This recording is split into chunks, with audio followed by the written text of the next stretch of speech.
NIM 219118123 kelas C10 semester 4 Universitas Kristen Indonesia Toraja. Ibu dosen dan teman-teman sekalian, di sini saya akan membahas tentang bagaimana memberikan layanan bimbingan konseling kepada siswa yang sering melakukan hal menyontek. Nah, sering kita jumpai di dalam kehidupan kita sehari-hari, khususnya dalam bidang pendidikan. Tidak perlu dipertanyakan lagi, kita bisa melihat anak-anak kita saat proses pembelajaran, mungkin mereka seringkali melakukan hal yang dikatakan dengan menyontek. Nah, untuk itu, pada pembahasan kali ini kita akan membahas bagaimana memberikan layanan bimbingan kepada siswa, khususnya di era pada saat ini, yaitu proses pembelajaran daring.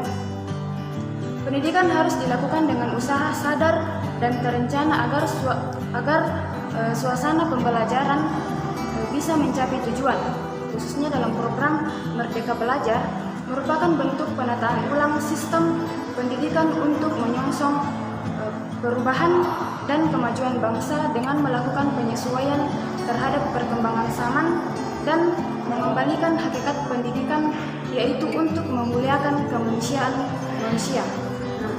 Program Merdeka Belajar di masa pandemi COVID-19 yang dikembangkan oleh Kemendikbud sudah direncanakan secara matang dan menyiapkan semua skenario untuk menata atau untuk mempersiapkan aplikasi yang bisa dimanfaatkan oleh guru dan siswa untuk mendorong pembelajaran dalam proses daring. Nah, walaupun perencanaan dan persiapan telah disiapkan baik dengan pemerintah, maka belum tentu bisa berjalan dengan baik karena akan ada kendala dalam penerapannya, mulai dari fasilitas, dana atau biaya, kesiapan guru, siswa, dan lingkungan yang mendukung. Pada saat pelaksanaan proses pembelajaran daring atau online, akan muncul dua karakter siswa, yaitu karakter positif, yaitu ikut serta dalam proses pembelajaran, dan karakter negatif yang pasif dan melakukan perbuatan curang dalam kegiatan pembelajaran seperti menyontek atau meniru tugas dan ujian teman. Perilaku menyontek merupakan aktivitas yang dilakukan siswa dalam upaya mendapatkan keberhasilan dengan cara yang tidak jujur, seperti dalam menjawab soal ujian dan mengerjakan tugas sekolah.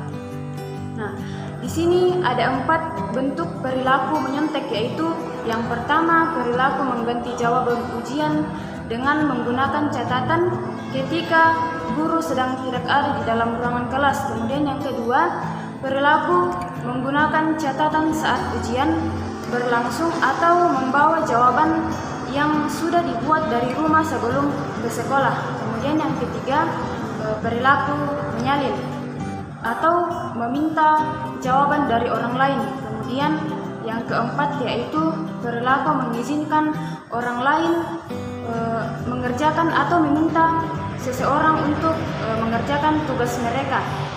Kemudian dalam dunia pendidikan atau sekolah, beberapa perbuatan yang termasuk dalam kategori menyontek antara lain yang pertama, meniru pekerjaan teman, bertanya langsung kepada teman. Kemudian ketika sedang mengerjakan ujian atau tes, siswa diminta seseorang untuk mengerjakan tugasnya, kemudian membawa catatan pada kertas, pada anggota badan, atau pada baju siswa sendiri. Nah, kemudian siswa juga sering meminta atau menerima jawaban dari pihak lain. Kemudian mencari bocoran atau saling tukar jawaban atau saling tukar kertas. Nah, dalam sistem pembelajaran daring, besar kemungkinan kecurangan dalam proses pembelajaran bisa dilakukan oleh siswa, sehingga perlu dilakukan tindakan atau layanan agar peserta didik tidak melakukan tindakan perilaku menyontek. Kemudian di sini adapun faktor penyebab siswa menyontek adalah yang pertama, siswa memiliki kepercayaan diri yang rendah sehingga memicu perilaku menyontek atau kurangnya percaya diri dengan jawaban sendiri. Kemudian yang kedua, kurangnya pengawasan dari guru atau adanya tuntutan yang tinggi dari orang tua. Nah, permasalahan ini akan muncul saat peserta didik tidak dapat mengerjakan soal ujian atau tidak dapat mengerjakan tes, maka kecurangan pun akan terjadi. Melihat hal ini, maka perlu kiranya dilakukan tindakan untuk mengurangi perilaku menyontek yang dilakukan siswa di sekolah. Banyak hal yang bisa dilakukan oleh guru di sekolah, termasuk guru bimbingan dan konseling di sekolah dalam usaha mengurangi perilaku menyontek siswa. Salah satu kegiatan yang bisa dilakukan yaitu dengan memberikan layanan bimbingan kelompok. Melalui layanan bimbingan kelompok, siswa bisa mengutarakan pikiran yang mengganggu dan perasaan yang tidak nyaman melalui berbagai kegiatan dalam layanan bimbingan kelompok, sehingga pikiran yang suntuk, buntu, atau beku dicairkan melalui berbagai masukan dan tanggapan yang baru. Perilaku menyontek merupakan salah satu masalah yang masih dialami oleh dunia pendidikan dan akan terus menjadi perhatian lembaga pendidikan ke depannya.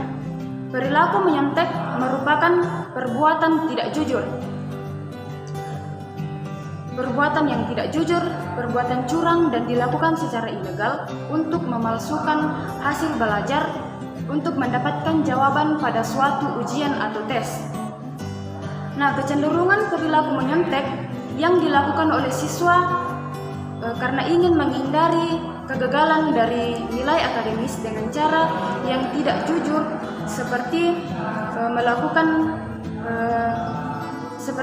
melakukan atau melihat kesana kemari saat ujian. Nah, mendekat kepada teman yang pandai, memilih tempat duduk yang di belakang atau paling pojok, membuat catatan kecil yang dibuat di suatu kertas atau tisu demi mendapatkan nilai yang baik. Nah, siswa memiliki skor perilaku menyontek dengan kategori tinggi terkait dengan aspek kemalasan, kurangnya keyakinan dengan jawaban, stres, takut, dan keinginan untuk menyontek pun terjadi. Nah, setelah memberikan bimbingan, siswa kemudian dalam perilaku menyonteknya, siswa menjadi turun atau kategori menyontek siswa menjadi rendah. Ini berarti bahwa kegiatan layanan bimbingan kelompok bisa digunakan untuk menurunkan perilaku siswa yang sering menyontek.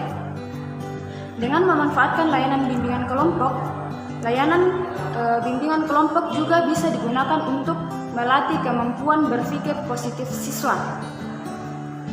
Layanan bimbingan kelompok memiliki pengaruh dalam memperbaiki perilaku siswa atau memperbaiki perilaku teman sebaya siswa di sekolah, dan layanan bimbingan kelompok juga bisa digunakan untuk meningkatkan rasa empati siswa di sekolah. Hal ini menunjukkan bahwa layanan bimbingan kelompok memiliki kekuatan dan keunikan di mana anggota kelompok diberikan kesempatan untuk membahas suatu permasalahan dari berbagai sudut pandang para anggota melalui dinamika kelompok, sehingga anggota kelompok memiliki kesempatan untuk mengembangkan kemampuan berpikirnya secara merdeka yang sesuai dengan program pemerintah pada saat ini, yaitu program Merdeka Belajar. Nah, dengan program Merdeka Belajar, siswa akan lebih leluasa dalam mengembangkan wawasan, pengetahuan, keterampilan, nilai, sikap yang baik untuk kehidupannya. Nah, dari pembahasan kita dapat kita ambil kesimpulan, yaitu sekolah serta guru ingin menghindari terjadinya kegagalan yang terjadi kepada siswanya, tetapi di sisi lain pihak siswa juga mempunyai cara tersendiri untuk menghindari kegagalan tersebut dengan cara menyontek. Nah, gejala yang muncul sebagai faktor penyebab menyontek ada dua, yaitu yang pertama tekanan untuk mendapatkan nilai yang tinggi, kemudian yang kedua untuk menghindari kegagalan. Adapun penyebab siswa melakukan hal menyontek adalah yang pertama karena siswa malas belajar. Di saat ujian siswa lebih berharap atau lebih mengandalkan temannya karena mereka berpikir bahwa saat ujian mereka bisa mengandalkan temannya atau mereka bisa meminta jawaban dari temannya. Kemudian yang kedua, terbiasa untuk berbohong. Siswa yang menyontek akan membohongi gurunya dengan hasil pekerjaannya yang tidak murni dan siswa bisa membohongi orang tuanya. Kemudian yang ketiga yaitu kurangnya kepercayaan diri. Siswa yang menyontek tidak percaya diri atau kurangnya kepercayaan diri yang mengakibatkan siswa tidak akan menggunakan jawaban sendiri dan lebih memilih untuk menyontek. Sekian pembahasan dari saya ucapkan banyak terima kasih.